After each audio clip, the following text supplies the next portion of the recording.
എടുത്ത് വെച്ച് ഞാൻ മാക്സിമം ഷൂട്ട് ചെയ്തെടുത്ത് നിങ്ങളെ കാണിച്ചു തരാം. ഫാമിലി ഫ്രണ്ട്സൊക്കെ ആയിട്ട് വന്ന് അടിച്ചു പൊളിക്കാൻ പറ്റിയ ഒരു സ്ഥലമാണെന്ന് ഞാൻ പറയും. തിരുവനന്തപുരത്തേക്ക് വന്നേ പിന്നെ ഇപ്പം തിരുവനന്തപുരത്ത് എനിക്ക് തിരിച്ചറിയാൻ പറ്റിയൊരു കാര്യമുണ്ട് ഗൈസ്. തിരുവനന്തപുരത്ത് നൈറ്റ് ലൈഫ് കൂടുതലാണ്. പിന്നെ ഗൈസ് ഞാൻ പറയുവാണെങ്കിലുണ്ടല്ലോ, ഈ ഓട്ടോയുടെ മാനുഫാക്ചർ ചെയ്യുന്ന ആ ഷേപ്പ് ഒന്ന് മാറ്റണം. എൻ്റെ ഈ കാശായിരുന്നെങ്കിൽ ഞാൻ കുറെ പിള്ളേരെ ക്രേസിങ്ങിന് ഇറക്കിച്ചാണ്.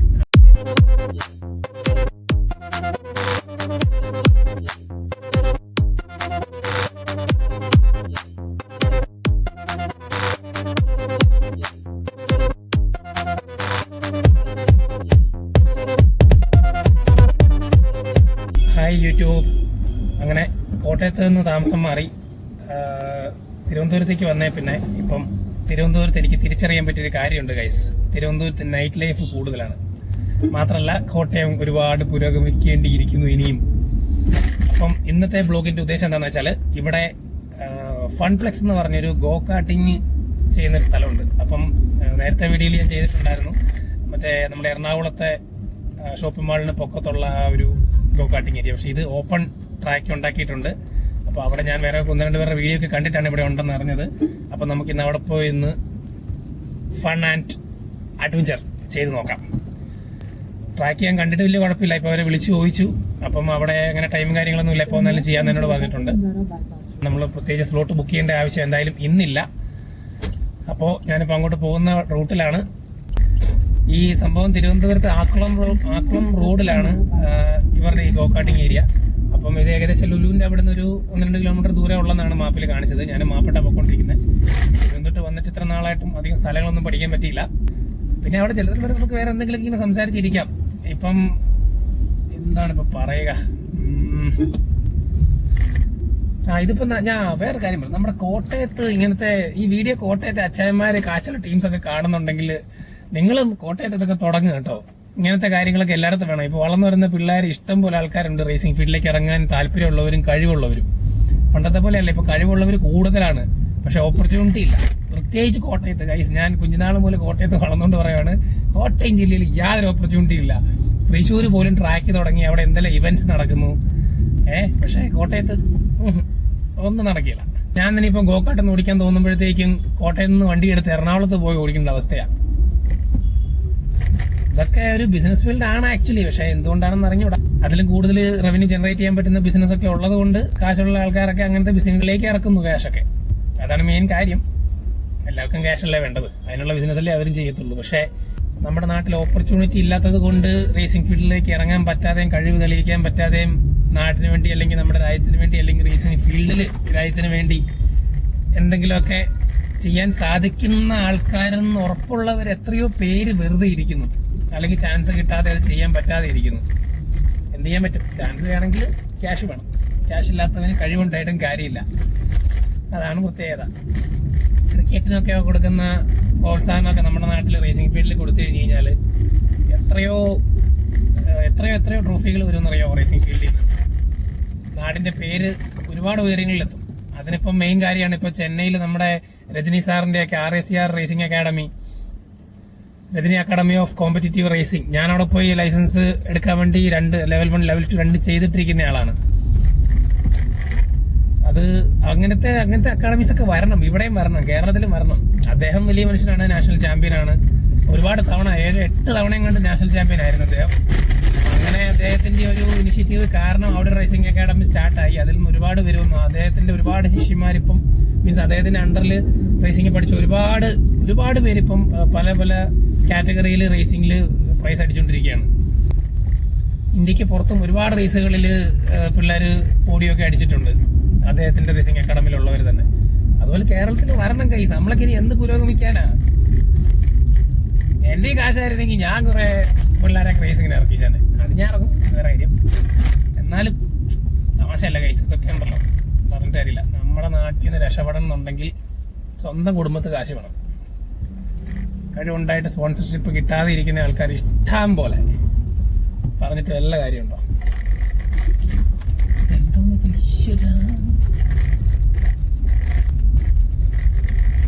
തിരുവനന്തപുരം പിന്നത്തെ വഴികളോ?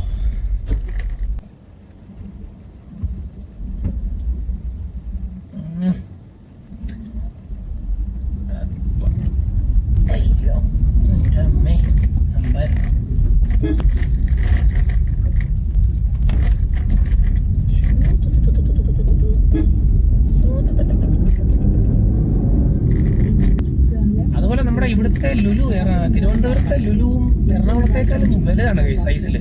ഞാനിങ്ങനെ കേട്ടായിരുന്നു, പക്ഷെ ഒരു തവണ പോയപ്പോൾ മനസ്സിലായി, ഒരു രക്ഷയില്ല, ഭയങ്കര വലിയ മാളാണ്. പക്ഷെ ഡ്രൈവിംഗ് മാനേഴ്സിന്റെ കാര്യത്തിൽ കോട്ടയംകാരാണ് കുറച്ചൊരു ബെറ്റർ എന്ന് എനിക്ക് തോന്നുന്നു. ഒരുപക്ഷെ ഇവിടുത്തെ ട്രാഫിക് സിഗ്നലൊക്കെ കാരണമായിരിക്കാം. മനസ്സിലാവുന്നില്ലല്ലോ ഈശ്വര, പോവാ അല്ലാതെ എന്താ. ഓക്കെ, എന്നത്തിൽ വന്ന് ചാടി. ഇപ്പം വഴി മനസ്സിലായി.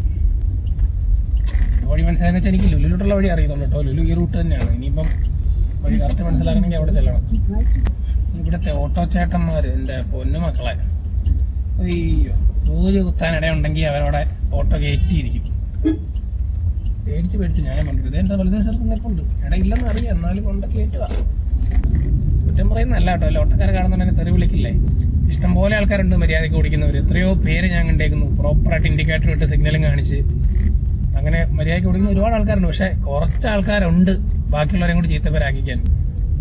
ഒരാൾ മതി കുടുംബം മുഴുവൻ ചീത്തപ്പേരാക്കാനായിട്ട്. ഇപ്പൊ ഈ ക്യാമറ ഞാൻ മറ്റേ എൻ്റെ 360 ക്യാമറ അല്ല പിടിപ്പിച്ചത്, നല്ല ഇപ്പോൾ കാണിച്ചു തരായിരുന്നു. ഫ്രണ്ടിൽ കിടന്നൊരു ചേട്ടൻ കാണിക്കുന്നത്. ഇതിപ്പോൾ മൊബൈൽ ഷൂട്ട് ചെയ്യുന്നുണ്ട്, എനിക്കത് കാണിക്കാൻ പറ്റുന്നില്ല നിങ്ങളെ.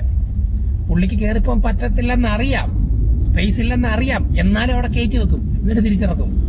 നമ്മൾ ഓടിക്കുന്ന വണ്ടിയല്ല ഗൈസ്, നമുക്കറിയത്തില്ലേ ഒരു ഓവർടേക്ക് ചെയ്യുന്നതിന് മുന്നേ ഇതിലേക്ക് പോകാൻ പറ്റുമോ ഇല്ലയോ എന്ന്. പറ്റുന്ന ഉറപ്പുള്ളവർ കയറ്റി വെച്ചാൽ പോരെ.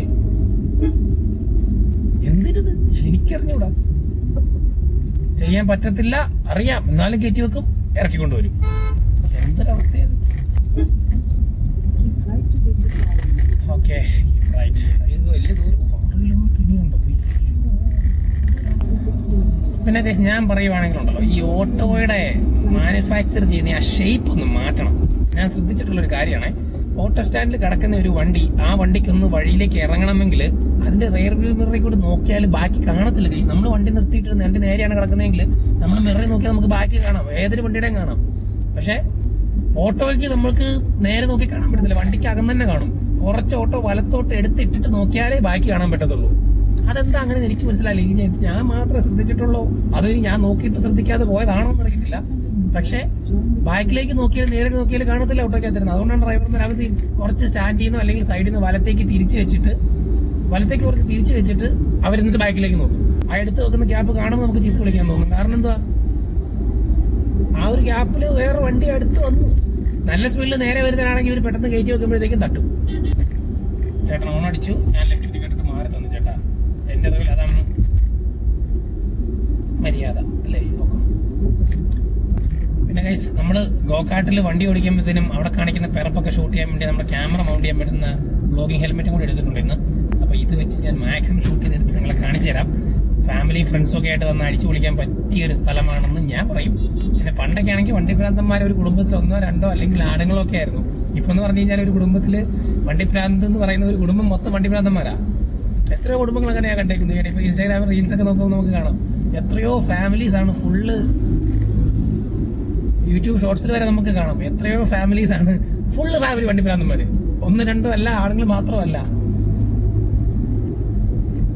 അത് കൊള്ളാം. ഇനിയിപ്പം എത്ര കിലോമീറ്റർ അതിലോട്ട് പോയാലോ.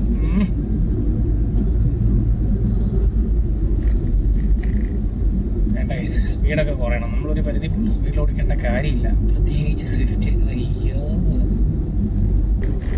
നമ്മൾ ഈ ബൈക്ക് ഭ്രാന്തന്മാര് കാർ അധികം ഓടിച്ചു കഴിഞ്ഞ് കഴിഞ്ഞാല് സീനാട്ടോ. കാർ ഓടിച്ചിട്ട് പിന്നെ ബൈക്കിലേക്ക് മാറുമ്പം ഭയങ്കര ബുദ്ധിമുട്ട്, ചൂട്. എന്റെ കൂട്ടുകാരനെ തെറി വിളിക്കുന്ന എനിക്കറിയാം, വേണ്ട കാര്യമായിട്ട് പറഞ്ഞാ ഗൈസ്. കാർ ഓടിച്ച് സ്വിച്ച് കഴിഞ്ഞാൽ പിന്നെ ബൈക്കിലേക്ക് പോകാണ്ട് ഭയങ്കര ബുദ്ധിമുട്ടാണ്, എന്താണെന്നറിയില്ല. പിന്നെ റൈഡ്, സൺഡേ റൈഡ് കാര്യങ്ങൾ അങ്ങനെയൊക്കെ ഉള്ളപ്പോൾ നമ്മൾ ഓട്ടോമാറ്റിക്കലി ബൈക്കിൽ തന്നെ പോകണമല്ലോ. പക്ഷെ ഞാൻ ഉദ്ദേശിച്ചത് എന്നെയൊക്കെ പോലെ എവിടെയെങ്കിലും പോകാൻ വേണ്ടി ബൈക്ക് എടുക്കാതെ ബൈക്ക് ഓടിക്കാൻ വേണ്ടി എവിടെയെങ്കിലും പൊക്കോണ്ടിരുന്ന ആൾക്കാരില്ലേ, അങ്ങനെയുള്ളവരുടെ കാര്യമാണ് ഞാൻ പറയുന്നത്. സീനാണ്. കാറിൽ ഹെൽമെറ്റിനകത്ത് ബ്ലൂടൂത്ത് വെക്കാൻ പറ്റത്തില്ല, ക്യാമറ വെക്കാൻ പറ്റത്തില്ല. ഇതൊക്കെയാണ് അവസ്ഥ. എന്ത് ചെയ്യാൻ പറ്റും? 350 മീറ്ററും കൂടെ ഉള്ളൂ. സ്ഥലമൊന്നും ഇവിടെ വലിയ പരിചയമില്ലാത്തതുകൊണ്ട്. In 200 meters, turn right. ആയിക്കോട്ടെ. അയ്യോ, ഉറങ്ങിയാലോ. തിരുവനന്തപുരം ട്രാഫിക് എൻ്റെ പൊന്ന് ഗൈസ്, ഒരു രക്ഷയില്ല. ഇങ്ങനെ ഇരിക്കാം, ബ്ലോക്കാ.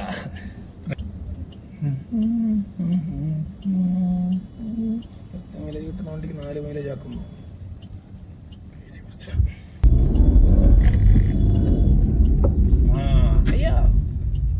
ഓപ്പൺ എടുത്ത്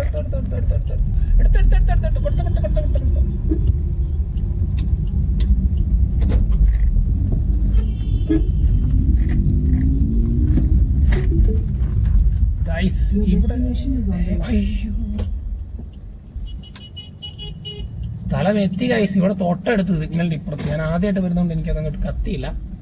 പിന്നെ ലാസ്റ്റ് സെക്കൻഡിലാട്ടോ നമ്മൾ വണ്ടി എടുത്തത്. അതുകൊണ്ട് എനിക്കിങ്ങോട്ട് കയറ്റാൻ പറ്റിയില്ല. കഴിഞ്ഞു പോയി ഇപ്പൊ റിവേഴ്സ് എടുത്തോണ്ടിരിക്കുകയാണ്. എന്റെ ദൈവമേ, എന്റെ മിറർ സേട്ടാ മുട്ടല്ലേ മൊത്തം മുത്തൂറ്റ.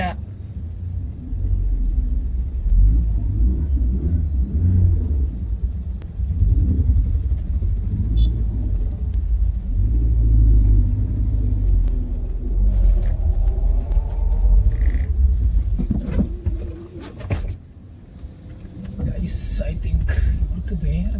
ഒയ്യോ, ഇതെന്താ ഞാൻ കാണുന്നത്? കളിക്കാൻ വന്ന സ്ഥലം മാറിപ്പോയാ. BMW പേര് പോലും അറിയത്തില്ലാത്ത ഏതോ സീരീസ് ഒക്കെ. ഓക്കെ, സ്ഥലം എത്തി ഗൈസ്. ഫൺ പ്ലക്സ്. വേറെ ആരും ഇല്ല അധികം. ഓക്കെ, നമുക്ക് വണ്ടി തിരിച്ചിടാം. തിരിച്ചു വരുമ്പോഴത്തേക്കൊരു വ്യൂ ആയിക്കോട്ടെ. BMW Haryana registration. എൻ്റെ അമ്മേ, മേടിക്കും ഞങ്ങളും മേടിക്കാം സേട്ടാ.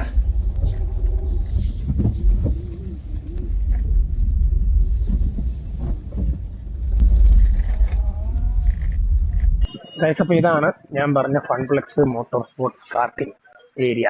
ഇവിടെ ഈ റൈറ്റ് സൈഡിൽ കാണുന്നതാണ് ട്രാക്ക്. ടയറൊക്കെ വെച്ച് അത്യാവശ്യം നോർമൽ സ്പീഡിലൊന്നും നമുക്ക് ഇഞ്ചുറി ഒന്നും ഉണ്ടാവത്തില്ലാത്ത രീതിയിൽ തന്നെയാണ് ട്രാക്ക് ചെയ്തേക്കുന്നത്. അപ്പോൾ നമുക്ക് ആദ്യം ട്രാക്ക് ഒന്ന് പഠിക്കാം. വണ്ടിയിലാണ് വണ്ടി തകൊള്ളാം.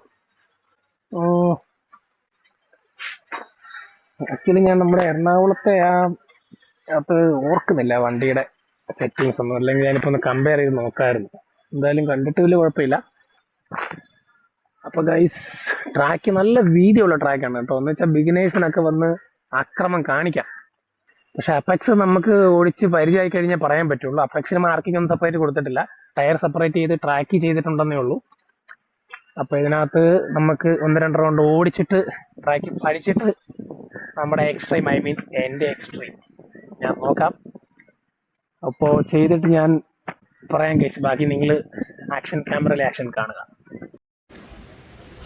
ഗൈസ്. അപ്പോൾ ഇതാണ് ഇവരുടെ റേറ്റ് കൊടുത്തേക്കുന്നത്. ഫൺപ്ലക്സ് അഡൾട്ട് ഗോകാർട്ട്. 10 ലാപ്പിന് 399, 15 ലാപ്പിന് 499, 20 ലാപ്പിന് 599, അങ്ങനെ 25 ലാപ്പിന് 799.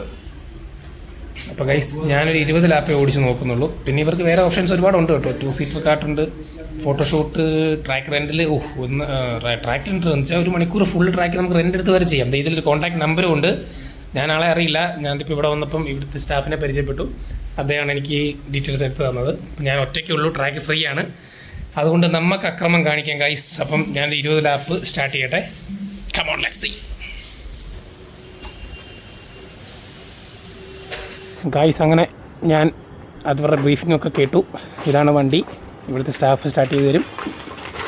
അപ്പം നമുക്ക് അക്രമം കാണിക്കാം. बैठ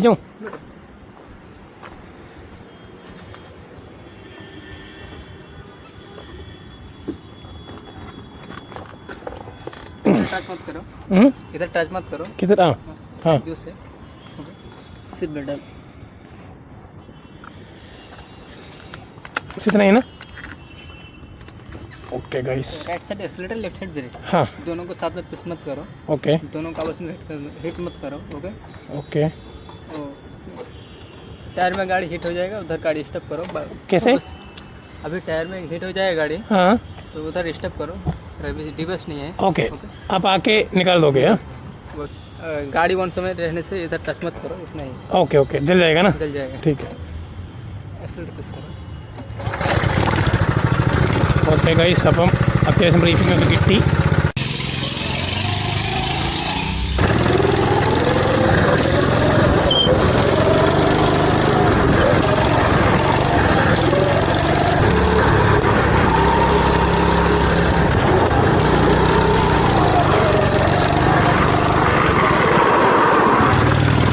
ആ വളരെ സീനാണ് ഗൈസ്.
ഗൈസ് കണ്ടല്ലോ. അപ്പോൾ ഇതാണ് ഗോകാട്ടി.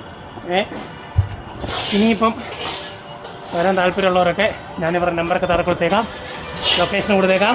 വരിക, എൻജോയ് സ്പോട്ട് അഡ്രിനാലിൻ ആഗ്രഹിക്കാൻ താല്പര്യമുള്ളവർ വരിക, അർമാദിക്കുക, പോവുക. ഒരു കുഴിമന്തിയുടെ കാശില്ല കേസ് 20 ആപ്പിന്. ഒരു കുഴിമന്തിയുടെ കാശ് പോലും 20 ആപ്പിനില്ല. പക്ഷേ ഒരു കുഴിമന്തി കഴിക്കാനേക്കാളും കൂടുതൽ സുഖം കിട്ടി എനിക്ക്. ഓക്കെ.